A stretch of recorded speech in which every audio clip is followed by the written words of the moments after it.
Assalamualaikum warahmatullahi wabarakatuh. Saya Ilham Banyu Mubarak. Hari ini saya akan menjelaskan sedikit tentang materi geometrik jalan. Alinyemen horizontal. Alinyemen horizontal merupakan proyeksi sumbu jalan untuk jalan tanpa median atau proyeksi tepi perkerasan sebelah dalam untuk jalan dengan median. Alinyemen horizontal sering disebut sebagai situasi jalan atau trase jalan. Terdiri dari garis lurus yang dihubungkan dengan garis-garis lengkung. Gaya-gaya yang bekerja pada lengkung horizontal. Yang pertama ada gaya sentrifugal, yang kedua gaya gesek melintang antara roda kendaraan dengan permukaan perkerasan jalan. Yang ketiga, komponen berat kendaraan akibat kemiringan melintang permukaan jalan. Gaya sentrifugal pada lengkung horizontal. Berdasarkan arah gaya, ada dua gaya yang bekerja, yaitu gaya sentripetal dan gaya sentrifugal. Berdasarkan arah gaya sentripetal menuju ke arah pusat lingkaran, sedangkan gaya sentrifugal ke arah luar, menjauhi titik pusat lingkaran, atau terlempar keluar. Pada alinyemen horizontal, gaya yang diperhitungkan adalah gaya sentrifugal. Gaya sentrifugal akan terjadi jika benda atau kendaraan dengan kecepatan melintasi suatu lengkung seperti lingkaran. Gaya ini akan mendorong kendaraan keluar lintasan dengan arah tegak lurus terhadap kecepatan, di mana G adalah berat kendaraan dalam satuan kilogram. Sedangkan G kecil adalah gaya gravitasi dalam satuan meter per detik kuadrat. Dan V adalah kecepatan kendaraan dalam satuan kilometer per jam, dan R adalah jari-jari lengkung lintasan dalam satuan meter. Gaya yang mengimbangi gaya sentrifugal. Agar kendaraan yang melintasi sebuah lengkungan atau tikungan tidak terlempar keluar lintasan, perlu adanya gaya-gaya yang dapat mengimbanginya, sehingga kendaraan tidak terlempar keluar lintasan. Gaya-gaya tersebut antara lain adalah gaya gesek melintang antara roda kendaraan dengan permukaan perkerasan jalan, berat kendaraan akibat adanya kemiringan melintang permukaan jalan. Gaya gesek melintang atau Fs adalah gaya gesek arah melintang permukaan jalan yang ditimbulkan oleh roda ban kendaraan dengan permukaan jalan. Dalam perencanaan alinyemen horizontal, faktor gaya gesek yang digunakan dalam perencanaan adalah koefisien gesekan melintang.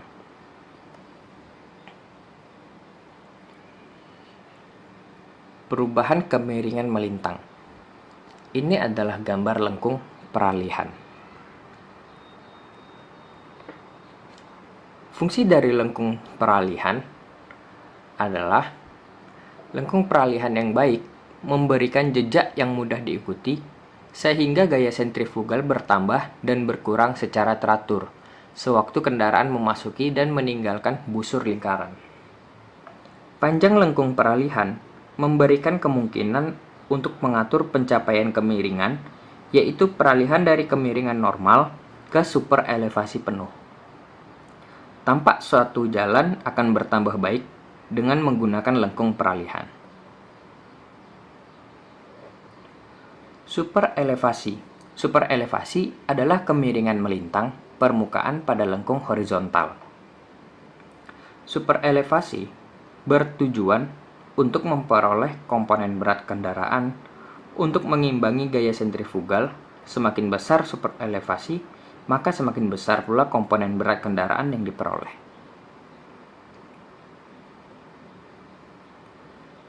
Sekarang super elevasi maksimum. Super elevasi maksimum yang dapat dipergunakan pada suatu jalan raya dibatasi oleh beberapa keadaan, seperti keadaan cuaca. Jalan yang berada di daerah yang sering turun hujan, berkabut, atau sering turun salju, super elevasi maksimum lebih rendah daripada jalan yang berada di daerah yang selalu bercuaca baik. Selanjutnya adalah keadaan medan, seperti datar, berbukit-bukit, atau pegunungan. Dan keadaan lingkungan, perkotaan, atau luar kota. Dan ini adalah beberapa nilai super elevasi maksimum yang dianjurkan. Menurut ASTO tahun 2004, nilainya adalah 4%, 6%, 8%, 10%, dan 12%.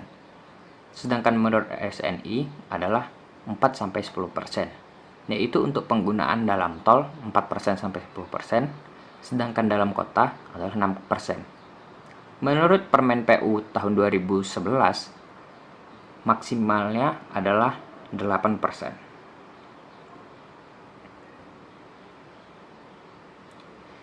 Jari-jari minimum dan kecepatan rencana.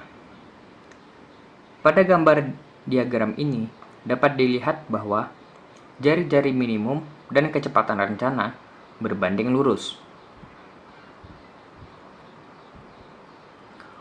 Hubungan super elevasi dan kecepatan. Perencanaan alinyemen horizontal radius tikungan dipengaruhi oleh nilai super elevasi dan koefisien gesekan melintang, serta nilai kecepatan rencana yang ditetapkan. Artinya, terdapat nilai radius minimum untuk nilai super elevasi maksimum dan koefisien gesekan melintang maksimum. Untuk super elevasi maksimum, serta untuk koefisien gesekan melintang maksimum sehubungan dengan nilai kecepatan rencana yang dipilih.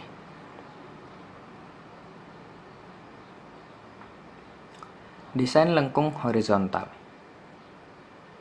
Lengkung lingkaran sederhana, yaitu lengkung horizontal, berbentuk lingkaran dengan memiliki satu pusat lingkaran dengan radius tertentu.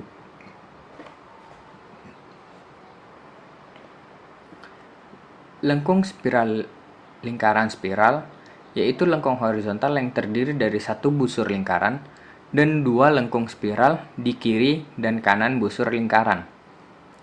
Lengkung spiral-spiral, yaitu lengkung yang terdiri dari dua lengkung spiral berurutan tanpa busur lingkaran. Lengkung lingkaran ganda, yaitu lengkung horizontal yang terdiri dari beberapa busur lingkaran secara berurutan. Sini saya akan menjelaskan sedikit tentang lengkung lingkaran sederhana. Lengkung lingkaran sederhana terdiri dari satu busur lingkaran tanpa lengkung peralihan, diperkenankan untuk lengkung dengan radius yang besar dengan P maksimum 0,2 meter.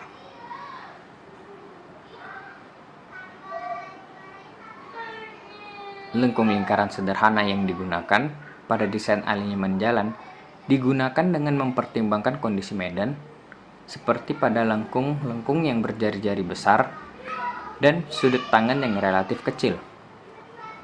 Dan ini adalah persamaan yang digunakan dalam lengkung lingkaran sederhana.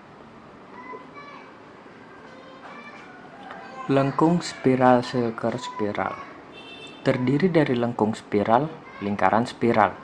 Dapat didesain jika P lebih besar daripada 0,2 meter dan kurang dari 1 meter. Lengkung spiral Shirker spiral digunakan sebagai peralihan dari alinyemen lurus ke alinyemen circle pada tikungan. Dan itu adalah persamaan yang digunakan pada lengkung spiral Shirker spiral. Sedangkan lengkung spiral-spiral adalah lengkung tanpa busur lingkaran dengan LC sama dengan 0 dan θs setengah delta.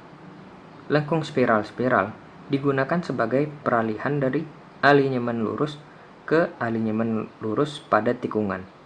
Namun, bentuk peralihan ini diupayakan untuk dihindari. Ya, itulah sedikit penjelasan dari saya mengenai perencanaan geometrik jalan lengkung horizontal. Terima kasih. Assalamualaikum warahmatullahi wabarakatuh.